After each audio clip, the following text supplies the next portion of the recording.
ஆண்டோருக்கும் சான்றோருக்கும் நல்வுள்ளம் கொண்ட இதயத்தோருக்கும் உங்கள் வழிகாட்டி ஜோதிடர் ஓமுருகா நெத்த பணிமன்போடு எல்லாம் அல்ல வயலூருடைய முருகனை தொழுது என்னுடைய உரையை நான் தொடங்குகின்றேன். இன்றைய பதிவிலே நாம் காண இருப்பது ராகு கேது தோஷமும் நாகதோஷமும் கேது ராகு தோஷமும் ராகு திசை தோஷ பரிகாரமும் கேது திசை தோஷ பரிகாரத்தை பற்றி நாம் காண இருக்கின்றோம். முதலாவதாக எந்த லக்னமாக இருந்தாலும் சரி, மேச லக்னமாகலாம், ரிஷப லக்னமாகலாம், இப்படி 12 லக்னங்கள் உண்டு.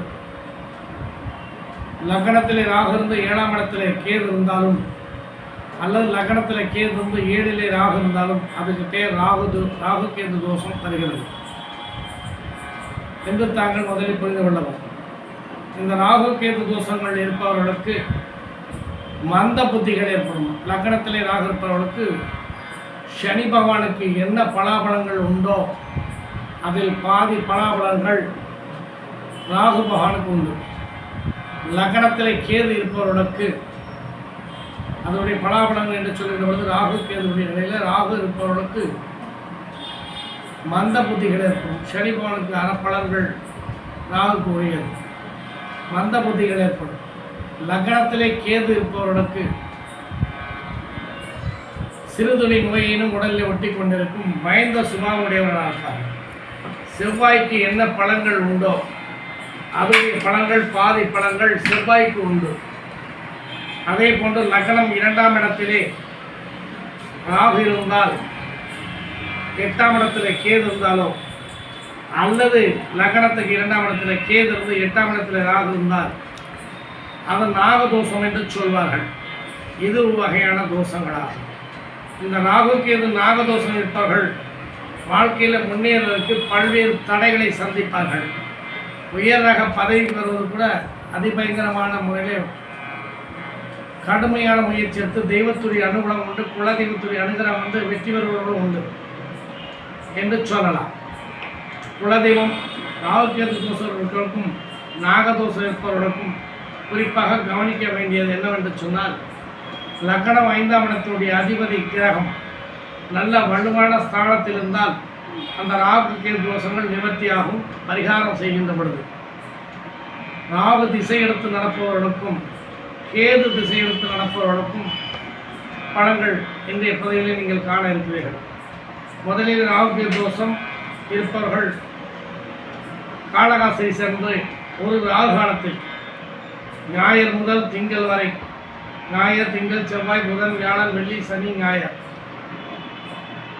ஞாயிறு முதல் சனி வரை அந்தந்த கிரகத்துக்கு தகுந்த மாதிரி ராகு கால நேரத்தில் காலகாசை சேர்ந்து 500 ரூபாய் அல்லது 750 ரூபாய் கட்டி பணம் கொடுத்து ராகு கேதுக்கு உண்டான பரிகாரத்தை போலவை போய் மண்டபத்தில் உட்கார்ந்து ராகுவே நமக, கேதுவே நமக, காலாசிமா கணபதிய நமக, குல தேவதைய நமகன்னு சொல்லி அந்த ராகு கேது திரும்பி பண்ணி 30 நிமிட பரிகார பூஜைகள் செய்து அந்த ராகத்தை 9 முறை இடமும் வளமும் சுற்றி அதை அங்கே சிவனடியாருடைய ஒன்றிலையில் சேர்த்து சிவனை தரிசனம் செய்து ஞான பிரண சுனாமியை தரிசனம் செய்து வெளியே வந்து பசுமாட்டுக்கு அகத்திக்கரை அங்கே அருகாமையிலே 1ஆம் நம்பர் கேட், 1ஆம் நம்பர் நுழைவாயிலே மாடு கோசாலை இருக்கும்.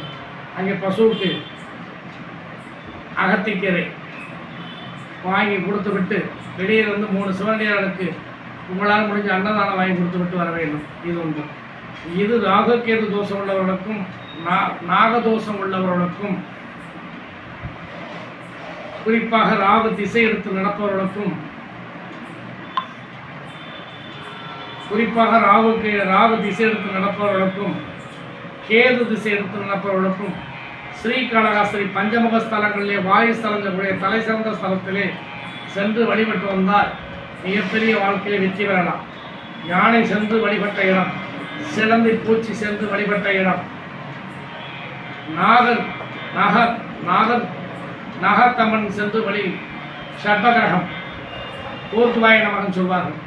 சர்பகரம் சென்று வழிபட்ட இடம். மூன்றுக்கும் முத்தி பெற்ற இடம் கண்ணப்பனைனார் வந்து காளஹஸ்தி சிவனுக்கே கண்ணு கொடுத்ததுனால் கண்ணப்பனைனாருடைய ஸ்தலமாகும். இது தலை சிறந்த ஸ்தலங்களே பஞ்சமுக ஸ்தலங்களே வாயு ஸ்தலம் என்பது காளஹஸ்தி, நீர் ஸ்தலம் என்பது திருவனைக்காவல், நிலஸ்தலம் என்பது காஞ்சிபுரம், நெருப்பு ஸ்தலம் என்பது திருவண்ணாமலை, ஆகாய ஸ்தலம் என்பது சிதம்பரம். இப்படி நீங்கள் செய்ய வேண்டியது காளஹஸ்தி செல்லலாம். காளஹஸ்திக்கு இயலாத செல்ல முடியாதவர்கள் திருநாகேஸ்வரம் சென்று ராகுகேது பிரதி பண்ணி கொள்ளலாம். திருநாகேஸ்வரம் செல்ல முடியாதவர்கள் திருப்பாம்பரம் சென்று வழிபடலாம். திருப்பாம்பரம் செல்ல இயலாதவர்கள் நெல்லை மாவட்டத்தில் இருக்கக்கூடிய நாகர்கோயில் என்றும் சொல்லக்கூடிய கன்னியாகுமரி நாகர்கோயிலை சென்று வழிபடலாம். அவரவருக்கு உரிய இடங்களில் சப்தஸ்தங்களில் வழிபட்டால் ராகுகேது தோஷங்கள் நிவர்த்தியாகி வாழ்க்கையிலே வீரிய தைரிய சேமன் நல்ல ஆயுள் ஆரோக்கியம் பற்றி சொல்லவே வேண்டாம். மிக அற்புதமான தன்மையிலே மிக சீர்திருப்பமாக வாழ்வாராக. மீண்டும் ஒரு முறை தெரிவித்துக் கொள்கிறேன். ராகுகேது லக்னத்தில் ராகு 7 கேது, லக்னத்தில் கேது 7 ராகு, லக்னத்துக்கு 2ஆம் இடத்துல ராகு 8 கேது, லக்னத்துக்கு 2ஆம் இடத்துல கேது 8 ராகு இருப்பவர்களுக்கு நல்லதல்ல. அதே மாதிரி புதிதாக வரன் பார்ப்பவர்களுக்கும் பெண்ணுக்காயினும் ஆணுக்காயினும் ராகுகேது தோஷம் உள்ள ஜாதகங்களை பொருத்த வேண்டும்.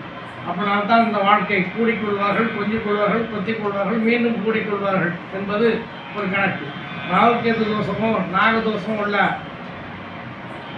பெண்ணுக்கும் ஆணுக்கும் இருந்தால் அதே மாதிரி அலைன்ஸ் திருமணம் செய்யக்கூடிய காலத்தில் பொருத்தி வரணும்.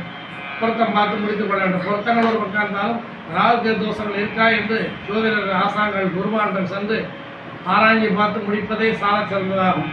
உங்களுடைய குலதெய்வத்துடைய அருளாலும் வயலூருடைய முருகனுடைய அருளாலும் எல்லாம் அல்ல சோட்டாடிக்கரை பகுதி அம்மனுடைய அருளாலும் உங்களுடைய குடும்பம் பல்லாண்டு பல்லாண்டு பல கோடி நூறாண்டு இன்புற்று வாழ்வார்களாக. நன்றி, வணக்கம், வாழ்க வளமுடன் நலமுடன்.